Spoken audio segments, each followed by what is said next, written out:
All right, welcome to today's webinar. We're talking about aligning your brand. We're talking about clarity, consistency, and getting the clients that you want. We're super excited for this topic here today, and we appreciate everyone coming to join us. Let's hop right in. Good morning, everybody. If you haven't met me yet, I'm Ashley. I'm the founder and owner of Frame Reach Studio. Have been working with designers and home design businesses across the US for many years now and just love it. It's a super exciting industry, and I really love working with you all and helping you really tell your stories and attract more of your ideal clients. We're part of all of these wonderful organizations that you see down at the bottom where we can share more knowledge, learn more from you guys, and just connect with the industry as a whole.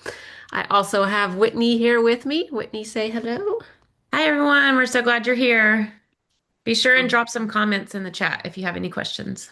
Yeah, say hello, say hello. Whitney is our operations manager. For those of you here that know her, she is amazing, right? She keeps everything in our keyword alignment here, and just keeps things rolling. We love her. Okay, let me keep rolling here. Our learning objectives here today are how to identify your ideal client. So if you don't know how to do that, we're going to give you a framework to do it. Or if you simply just need to improve or get more clarity on who your ideal client is, we have a formula here for that. We're also going to get some clarity on your messaging, positioning, voice, and tone so that when you're talking to those people, they go, that is for me. We also want to learn how to make sure that your branding is consistent across everything. And by everything, I mean everything, whether it's simply your logo or anything printed, anything online, or even in conversations. Okay. And we also want to understand when it's time to revisit it. Okay. We've all, of course, had a brand built, but there's time to come back and refine and improve and all of those wonderful things. So, how do we know when to do that? There is a workbook that goes along with this session here today. If you have not downloaded it already, you can do so right here with that QR code. It was also linked in the reminder email for today, and Whitney has just popped it into the chat. It is fillable, so if you want to use it digitally, you can, of course, do that. Or if you want to hook up your printer real quick and get that thing printed, you can do that as well if you are a handwriting person. That's good too. Okay. Okay. So, what here sounds familiar to you? Probably a few of these, right? Have you redone your website and things aren't in alignment still, or people are finding you and they go, "Oh my gosh, you cost how much?" Right? We want to make sure that when people come and speak with you, that they already know they're in the right place. They're already speaking your language because those things have been shared, and everything is in alignment. It's just going to make things easier. So, what sounds familiar here? If something does, and you've got that workbook out, just kind of jot a few things down so you can let that resonate when we're talking through everything here today. What is your brand, right? It's going to make people go, why should I choose this company? Why should I trust them, excuse me, with my home? It's a very personal service what you guys are doing. And does it feel like it's for me?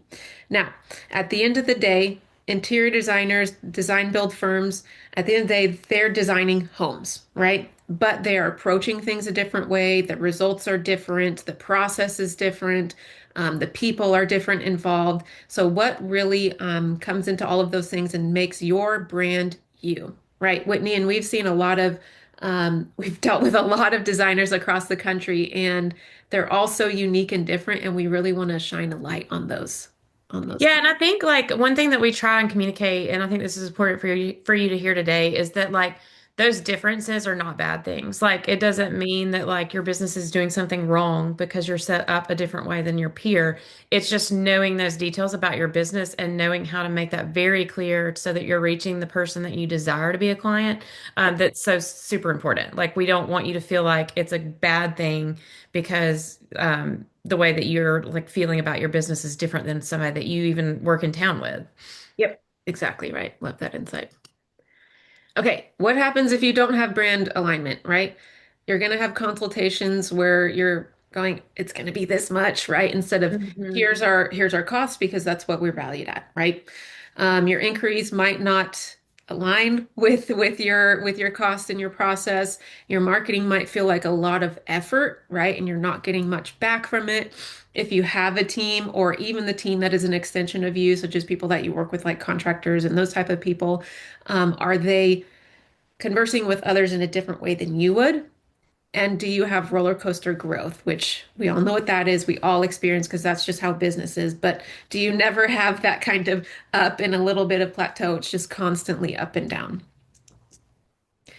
When you are aligned, here's what you get. Consultations that feel like conversations and not pitches. You're not getting the kind of grimace right from them or even yourself when you're talking about your process and your price and your services. Clients come to you already knowing your value and respecting your process. That's a really, really big one, right? We want to make sure that they at least have some kind of thought or inkling as to how you work and go, oh, yeah, I saw that on your website, or I saw some posts that you did on social media, whatever it may be. So they're already in alignment with what you're going to be talking to them about. Hmm. Your pricing feels right to the right people, right? You're not getting the somebody who goes, "Oh my gosh, a kitchen is how much?" It's a, "Yes, here's what I expect," and "Oh, maybe we need to make some adjustments to make things work," right? But they're not getting that huge sticker shock. Okay? If you've got a team, there's consistent communication, it's streamlined, it's clear, there's no gaps there. And your marketing gets easier because you know what to say, right? Again, at Yeah, the and I bottom. think, Sorry. Ashley, I think I'm sorry, this is kind of what we were talking about is like when those things are being communicated correctly through your brand, that's where no matter what type of project it is that makes you happy, that's when your price feels right to that person because their expectation is set with the brand of like, oh, well, she really likes to do just bathrooms and kitchens, or she really likes the smaller projects. And when you're communicating that through your brand, or if you're a home is your desire, and you're selling that with your brand of like not just your logo, but like the tone and everything of your brand across your website, that's when people are not concerned for one or not misunderstanding what your goal is. And so that's when all of those things will really line up. Yep. Said it fabulously. An aligned brand doesn't attract more clients, it attracts the right ones. Right. Hmm. Love it. Oops. My little clicker there. So we're going to run through 6 pillars of brand alignment today to really break it down because we could say what we just said about all the things that would be great and wonderful if you had an aligned brand, but how do you actually get there? Right? So here's our 6 pillars we're going to share today. Ideal client clarity. Who are they? Positioning and messaging, how are you speaking to them, with them, and the clarity that you have around that. The brand voice and tone, making sure you're consistent across all platforms. Visual identity, making sure that your visuals reflect your positioning. Your website and digital presence, of course, your online presence works as hard as you do. And your content and how you show up, again, consistency and in the right places.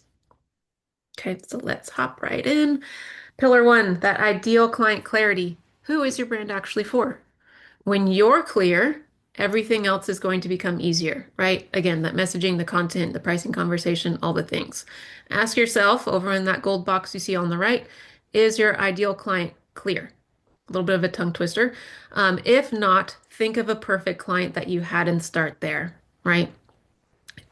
That's going to give you a starting place and actually a really good place to start a conversation as well to get more information. Okay. So, what that means is if you have that ideal client in your head and it's the real person, go talk to them, have a conversation. Ask them, why is it that you chose to work with me? What did you love about my process? What did you not love? Right? What did you wish happened? All of those types of things. That's going to give you some really good insight into how your ideal client thinks. Okay. Now, when you're not clear, you're going to end up speaking to everyone, which kind of means no one at the end of the day. We have some examples here. I won't read every word on here, but feel free to screenshot if you like. There's a big difference between having a clear ideal client and an unclear ideal client. It's going to be generic versus very specific, right? You're really also feeding into the emotions of this person. So you'll see over on the right side that you're connecting with someone who who has a strong aesthetic vision, but they want a trusted partner. They need to execute things. They want a clear communicator that respects their time, all of that thing, all of those things, excuse me. Over on the left side, it's kind of like, We do kitchens and bathrooms, right? Great. A lot of companies do that, right? What are you Mhm. doing different and make sure that it resonates with your ideal client? Okay. How do we identify them? Here's some questions that you can ask either yourself or if you've got somebody in mind that you can go have a conversation with, which is again the ideal scenario. Questions that you can ask them or kind of ingest yourself and brainstorm about. So, what kind of project was it? Again, are you mostly into kitchens and bathrooms? Do you love whole homes? Do you love doing Airbnbs? What is it, right? Mhm. Where are they located? There's some simple ones in here, such as those. But then we really get into things like what are their values, right? That's something that you really should look at when identifying who you want to work with, not just for yourself. So when you're having conversations to see if a potential client is the right fit for you, but that can all be injected into your content on your website, throughout your social media, everywhere, right? And so Mhm. somebody who has those shared values is going to go, oh, they're the right fit for me, Mhm. right? What are their interests? How do they find you, right? So if you find that a lot of your clients are coming in through Google, you need to push on Google, right? If you find that you're never getting anything through Facebook, maybe you don't spend as much time on Facebook, right? It's really dependent on your ideal client, right? Where they're located. I hear all kinds of different things. I was talking to somebody just a few days ago who is located in two areas. Social media is amazing in one, and the other crickets. So it really, really depends on who your person is. Mhm. Okay. Do they respect your process? Right? We don't want somebody trying to push you around and get you outside of your process. It's not going to be ideal. You're going to lose profit, right? Those are the things we don't want. So make sure that they're respecting that. And I think, Ashley, it's important to remember like clearly defining like your values, your interest in your process and things like that. It's not to be like in their face about it. It's for it to be a smooth process for you and the client. So if those expectations are set at the beginning of this is kind of where I stand on all of these things and how I run my business, then the client that is hopefully your ideal client knows that expectation and everybody knows like what to expect out of the whole process. Whereas if you're not saying that and then you start doing something, the client's like, whoa, whoa, whoa. Then it's like rocky road the rest of the time because Yeah. they didn't know that that's what it was going to be. They didn't know that's how you feel about things. And like, so just making sure all of that is like in your brand and in your language of your website and all of that, it's like, it's a good thing because you're going to work with the type of clients that you're wanting to attract because you're like-minded, but also then the process itself will actually go smoother because you've been very clear from the beginning that's where things are and that's where things stand and that's how things will flow. So just making sure you're doing that is going to make it honestly like a happier experience for you and the client. Really great point. It's this is just as much about you as it is about them. Yep. Exactly. Okay, so on to number two, brand positioning and messaging. What makes you distinct and how can you say it clearly? So, what do these two words actually mean? The positioning is the space that you occupy in the mind of your client, right? Again, and there's no wrong answer here. It is just what is correct for your own company and your own brand. So, the easy example is, are you the high-end super luxury designer or are you the more affordable designer, right? That's the positioning. Now, if somebody is getting one versus the other that you don't want, there's some positioning work to do. And again, that comes back to all the things that we're talking about here today, website, social, your visuals in general, all of the things. So, it's what you do that no one else does. Okay?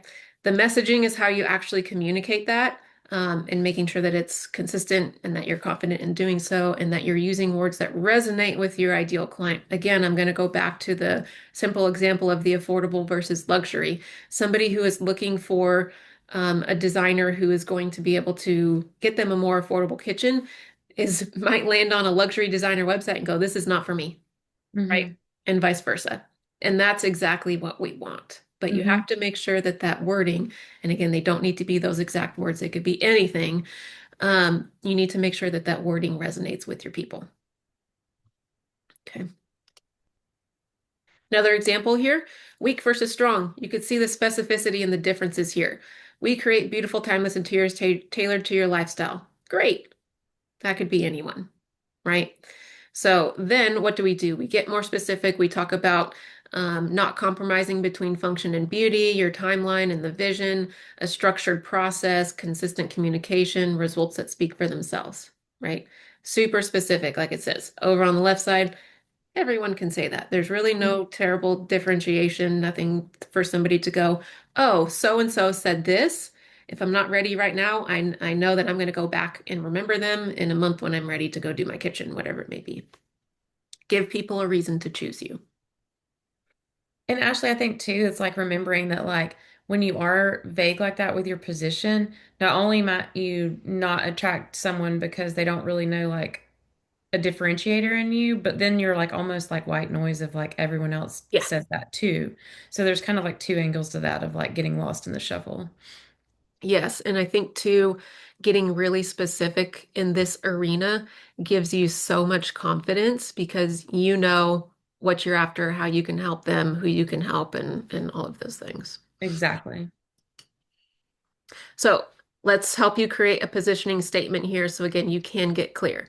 So fill in the blanks, right? We help who? Do, achieve, get what? Without what, right? So we have our example here. We help busy families renovate their forever home without the chaos, miscommunication, and endless decision fatigue that usually comes with it, right? Somebody in this arena, in terms of them being the ideal client there, may be going, boy, we really want to stay in this home and we're looking for a designer to help us what we really need because we have a crazy life, we have kids, da da da da da. We need somebody who's going to communicate with us, and we're going to need to make sure that they can help us make decisions along the way because we have, soccer practice at 7 p.m., right? That kind of stuff. So if that's you, you should have a positioning statement like this, right?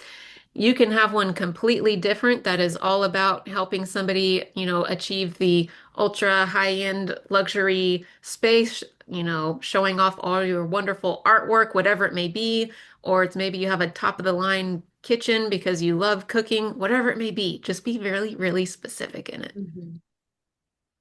And down here too, doesn't have to be perfect, just honest. Okay, number three, brand voice and tone. Do you sound like yourself everywhere? Right? We want people to know you before they know you. It's a very interesting kind of concept, but what we want is people to go, "Oh yeah, I already saw that from you on social or saw it on your website." And when they come to actually speak with you in a scenario like this or on the phone or their in-home consult, whatever it is, that they already have a sense of comfort. There's a Mhm. connection. There's that emotional response in them going, "Oh, so and so is going to be able to help me." Right? And make sure that your tone shifts specific to whatever it is you're doing. We're going to give some examples in just a moment, but something that is a social post versus a client email should, inherently sound different, but your tone should be similar so somebody gets that, again, that recognizable force throughout their project and they feel safe. Because your process can be crazy, right? When it comes to ripping out their kitchen or tearing down walls, whatever it is. So, as much as you can make them feel good and safe throughout the process, the better. Okay, here's some examples. Inconsistent on the left side, inconsistent on the right. Sure, we could say we're obsessed with a new kitchen, hooray. But then we go on our website and say we provide comprehensive interior design renovation services, right? You're like, wow, that was a big Yeah. shift. And it's okay to have like some fun on social and be more serious on your site. But we at least want some kind of connectivity there so that somebody goes, this is the same business. We don't want them questioning if it's the same business or not, right?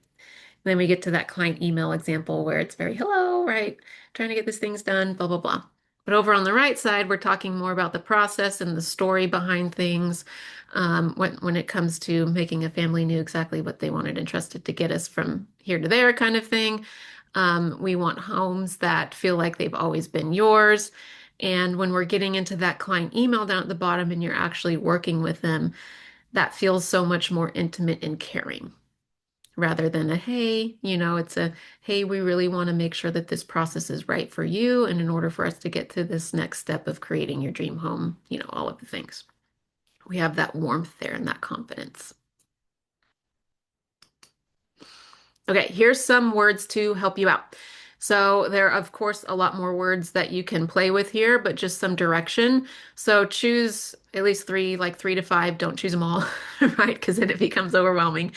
But just choose a few of them, and it'll help give you some direction in order to identify your voice. Okay. Are you professional and polished? Are you expressive and fun? What makes sense for you?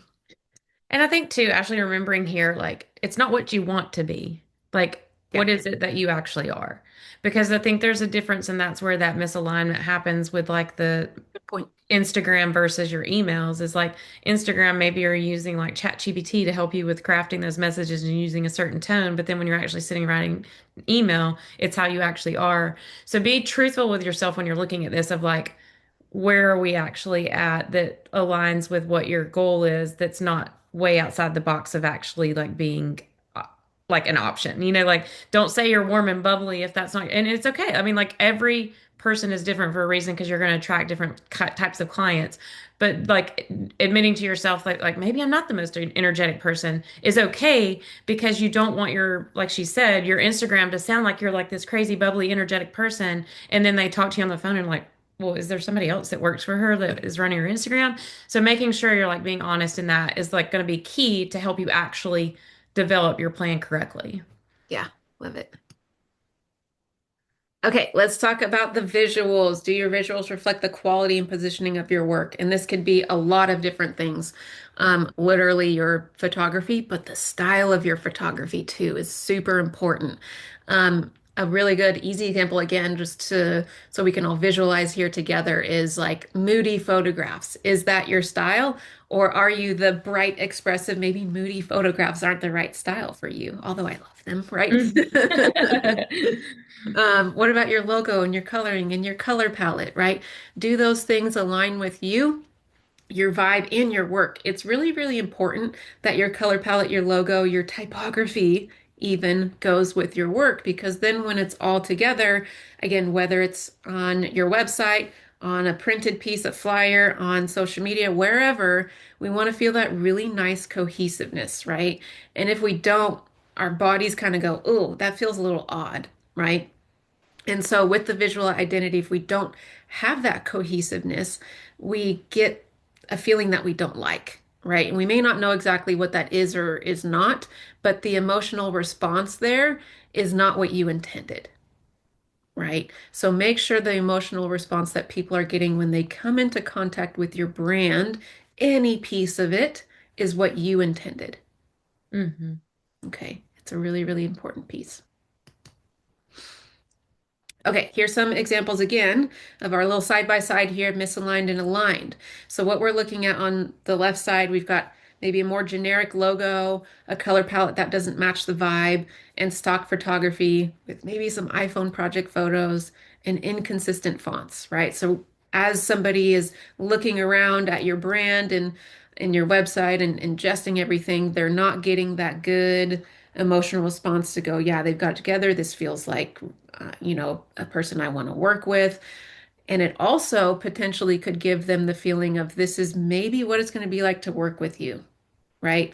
It's a Mhm. really, really interesting kind of brain emotional response again that somebody may go, why do they have 5 different fonts on their website? I'm having a hard time following, right? So again, they might have that response going, is their process going to be hard to follow? Is my project going to be kind of a mess? I don't know. How's the communication going to be, right? Mhm. Versus that aligned visual identity. Somebody is seeing a really beautiful font, whatever that is, again, that works with your brand, a really, pretty color palette that feels good again for you. I'm not saying that you have to use cream, deep charcoal, and brush gold, right? It's what works for your brand. Is it consistent? Is there professional photography, right? Is it elegant? Again, if that is your feel, is it consistent across the board? We want to create that trust. Okay. Let's give it a quick grade so we can kind of see where we land. Okay. Do your visuals match the quality of your work? Do they match the budget level? This is really, really important. Again, if you're looking for high-end work, your visuals need to match it, right? Hmm. Can't tell you the number of times we've had a designer come to us for the first time and go, here's the level of work we do. And we go, wow, we never would have guessed, right? That's not what we want. And that's again what we're here to help you with. But we really, really want to make sure that comes across because a lot of times that's the first impression, Hmm. right? Again, are they consistent? Well, and I think Where, there's nothing probably more frustrating to a designer than somebody coming to them and then being like, "Oh, wait, you do this?" Because like yeah, it's not clear. And you're like, "Yes, it's what I do all the time." Well, obviously your brand and like explanation of yourself is not being clearly defined in yep, either your website or your social marketing for them to lose that in translation. yep. Great. And again, color palette doesn't align with your company's vibe. Are you a high-end New York City interior designer that has that super modern, sleek look, or are you a coastal, designer that has the like beachy, organic feel, right? If you swap those two brand identities, somebody go, whoa, what? Right? That Hmm. doesn't seem like it works. Okay. Professional photography. I said this before and I'll say it again. Make sure to use it. I highly suggest finding an interior photographer. It's much, much different than a real estate photographer or I don't want to say just plain photographer, but interior photographers have specific training and capabilities, especially when it comes to lighting, that makes a huge difference.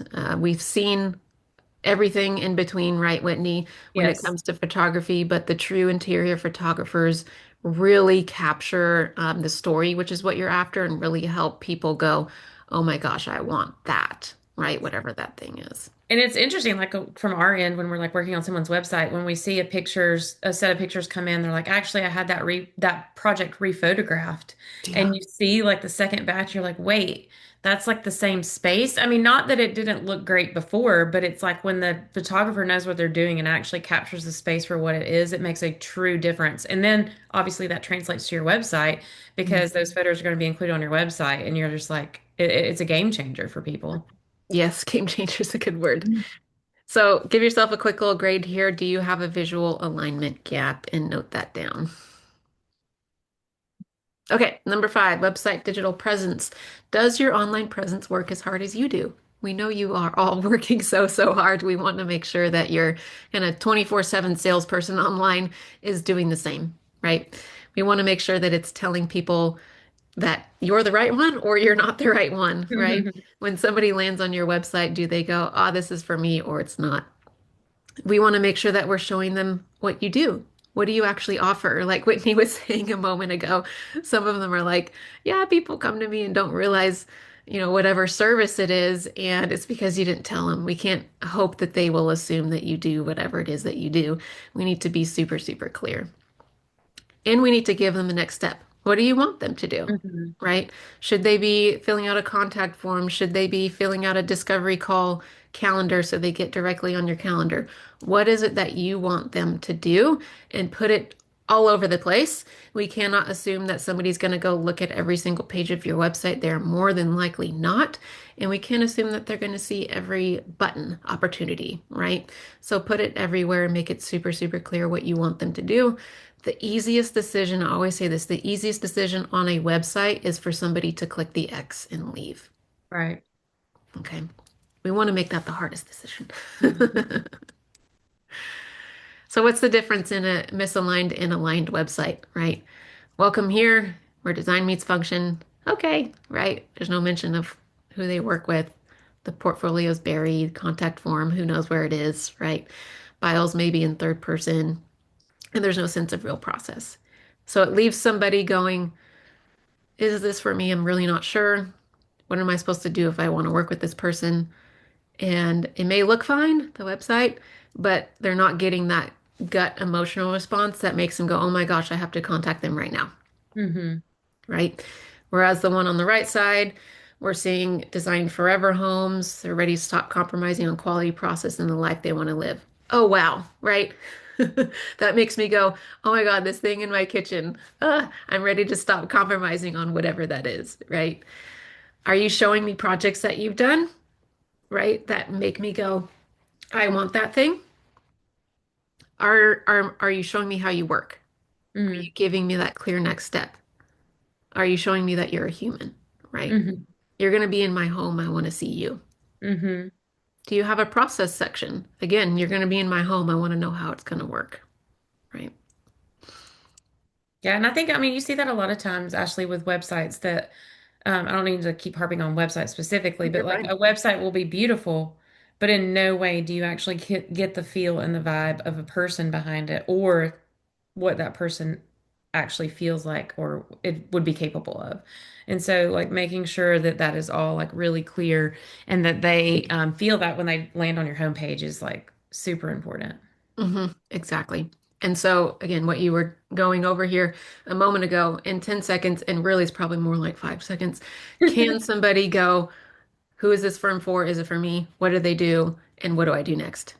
Hmm. Right. These are the three biggies, and we want those as soon as possible. If not above the fold, which means when you first land on a website, then very soon after. Okay. Give yourself a grade. Okay. Last pillar here. Are you visible in the right places with the right message? Where's your content? Where are you Hmm. showing it off? Right. We want to make sure that it's building trust where you're showing up, and we want to attract the right people before they're ready to hire. That's really Hmm. important.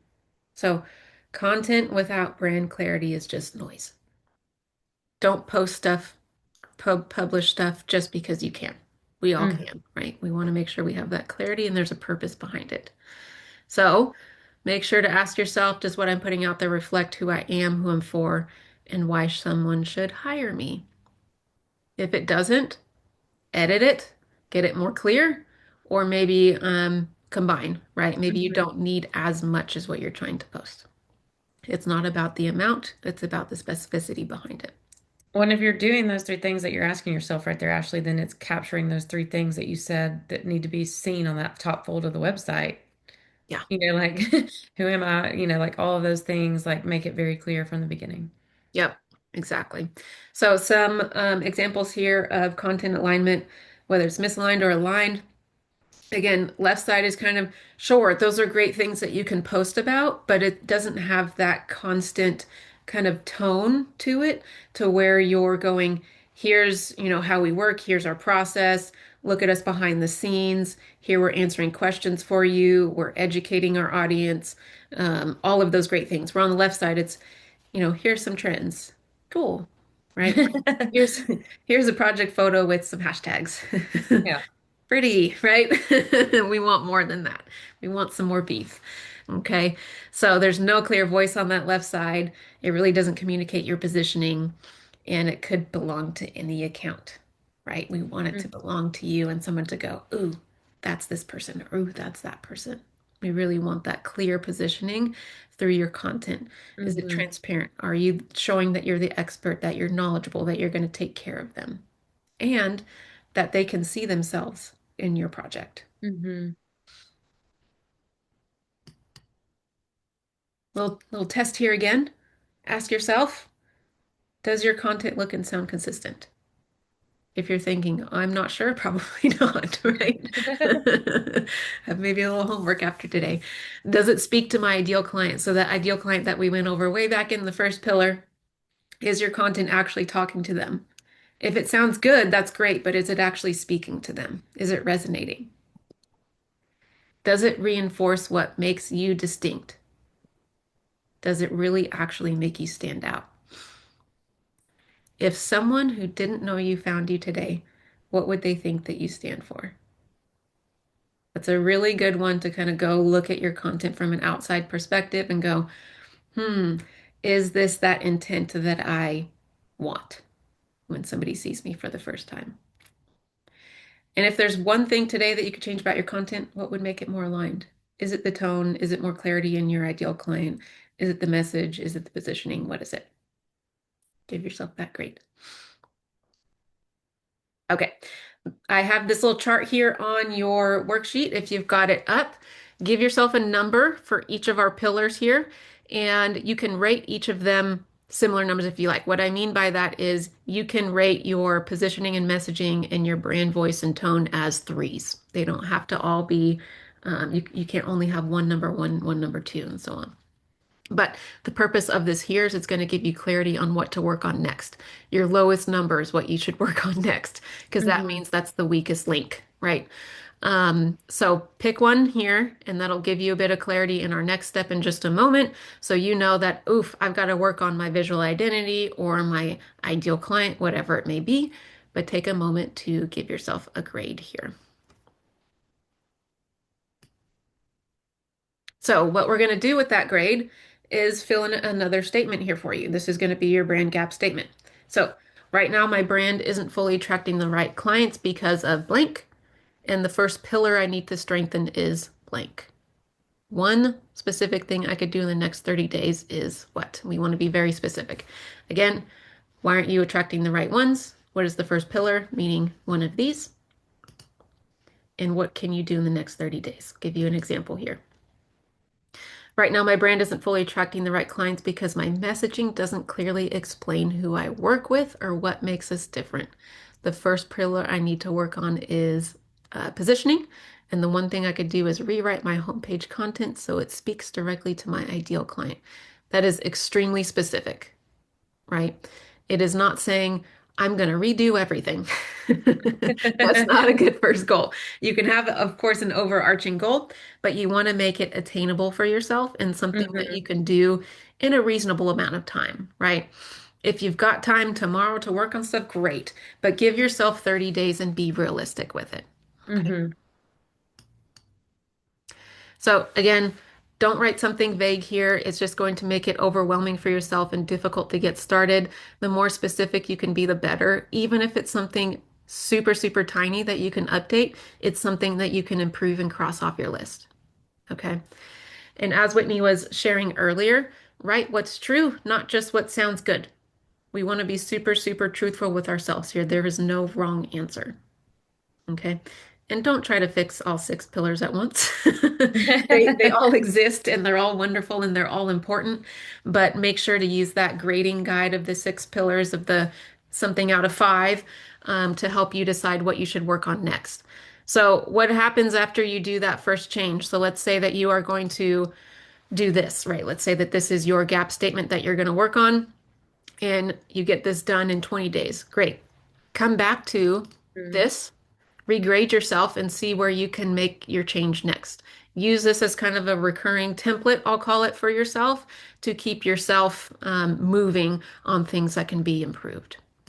Okay. Actually, that's what I was just mentioning in the chat is just like if you can focus on that one specific thing, that's when you're going to start to see traction and improvement to actually start to see the alignment improve.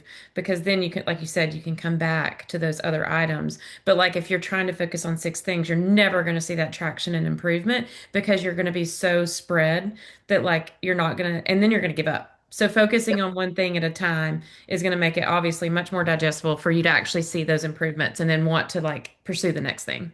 Yep. Love it. It's going to give you that motivation versus the overwhelm for sure. Yep. Okay, so hopefully you all found that helpful here today. If you want some more clarity on your alignment score, we do have a little fun online quiz that gives you immediate feedback. If you're not a worksheet person, you can do an online form version of it essentially right here. Whitney has just put a link to that in the chat, and you can also see it on your screen if you're a QR code person. We've given you all the options, but you can go there and it will, like I said, give you immediate feedback. Once you do that, it'll also offer you a time with me to go through those results if you want some more clarity on one of your pillars and just to get that next step for yourself and what you should do to improve your business. Okay. Okay. I will take if there's any questions in a moment, we can do that. But other than that, we do have another webinar that we just posted in a couple of weeks-ish or so on May 7th. She is going to post that also in the chat in a moment, but that one is going to be all about the content. So the actual wording, we touched a bit on that today, but the entire session is going to be on the wording next time and how to make sure that you're sharing your words in a way that is going to convert people. Like I said earlier, it's not about posting more, it's about saying the right things. Okay. Awesome, awesome. Good, good, good. I don't know if we have any questions from anyone, right, Whitney? I don't see any right now, but now's the time to chime in if you do have. Now's the We're time. happy to answer. Awesome, awesome. I'm going to keep this up on the screen here. But if you guys are all good and you don't have any questions, we hope this was super valuable to you all. And we look forward to seeing you at the May 7th session, excuse me, and make sure to download that workbook, fill it out, and reuse it. You can print it again and again and again and keep using it. All right. Thank you so much, everyone. Thanks, everyone. Have a great day.